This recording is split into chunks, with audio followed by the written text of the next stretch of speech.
Azizlar, Qashqadaryo vohasi bir ijodkorlarga boy, yaxshi insonlarga boy, mard, olihimmat insonlar yurti Qashqadaryo viloyat Muborak tuman Mashal mahallasidan hurmatli, qadrdon, aziz bir oddiy, samimiy inson Jahongir bobodan bitta o'zlari yozgan ajoyib she'rni e'tiborlaringizga havola etamiz.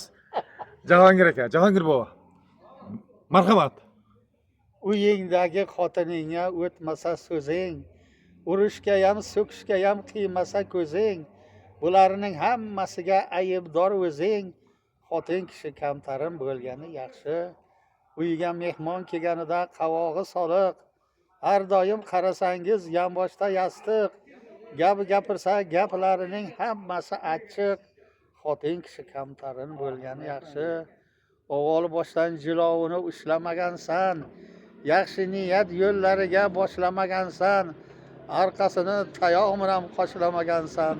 Xotin kishi kamtarin bo'lgani yaxshi. Bo'ldi. Davomini ayting. Bo'ldimi? Bo'ldi. Nima bilan xushlagan yaxshi degan joyi ham bor edi-ku. Tayoq bilan dedim-da endi. Yana bitta ayting. Yo'q. Mayli. Bu so'zlarni aytdi Muborak tuman Mashal mahallasidan Jahongir Baxshi. Har bandani yonida xotini bo'lgani yaxshi. Bizlar uchun azaliy yurtimiz Qashqadaryo muborak. Bu Qarshi hamma viloyatlardan, shaharlardan, yaxshilardan ham yaxshi.